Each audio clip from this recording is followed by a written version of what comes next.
Hello. Well, here's another moment for today. You know, Dick, I was thinking about when people are under pressure, when there's a lot of stress in lives, you listen to the news, you talk to families, you might not be able to see them, there's limited visitation and stuff. Differences become exaggerated.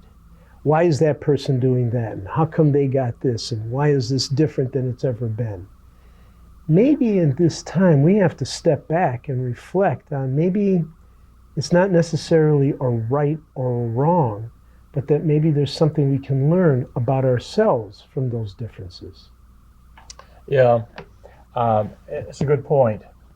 My sense is that we can learn more about the quality of differences at this time than at any other time. Because like in any emergency, everybody contributes what they have best to give, and that's what we're doing here. Everybody contributes that which they are best able to do. Mm-hmm. And I don't think it's a matter of looking for similarities as looking for differences and celebrating those differences. Exactly. Realizing that through differences, I grow. Always, I grow. So I would hope that we could find a way to notice each other's differences and celebrate them. Very good point. Because our differences that we have really say who we are as an individual. So as I accept your differences, I'm accepting who you are. Mm-hmm. And one of the things I think in crisis like this, people can get lost. We're asking people to stay in their rooms. We're asking them to stay in the building. That isolation can get difficult. Stay at home for employees, once it's at home. That can get difficult, but that could be the time that we start seeing differences and realizing, wow, there's a lot of worth in that, looking at something different. In crises, we want to get to a level of normalcy.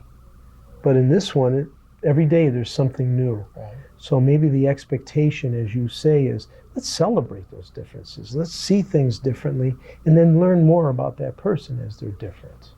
And how can we help residents and staff to know and to celebrate the differences? What ways do we have that we can help all individuals live outside of their apartment enough so that they can notice each other's differences and celebrate each other's differences? Yeah. What ways are there that we have to show each other outside of our apartments? Mm-hmm. And I think it's a very good point. And I'm sure as we're talking about that, people come up with a lot of different ideas. And I think that's where you have your staff and your residents can join together and say, this is what I need at this time. It's very important that people talk about what their needs are. And also, maybe even more importantly, listen to what other people are saying. And that way we can really gain from each other in this situation and really realize that there are probably things or people that you've worked with or that you've lived with for years not really knowing who they are. But this kind of situation will bring that back. And in having residents as part of this moment of reflection, we're going to learn some things that we never knew before. We are. Because one of the values I see in aging, there's so many values to it. One of the values I love is the value of the possibility of wisdom. Just because we're old doesn't mean we have the wisdom.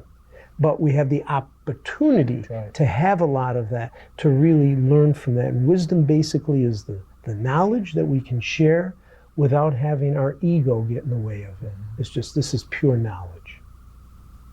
It's good.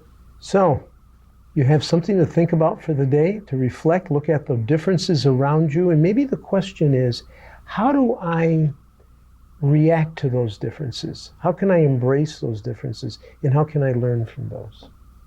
And tomorrow we'll set sail again. Sounds good. Have a great day.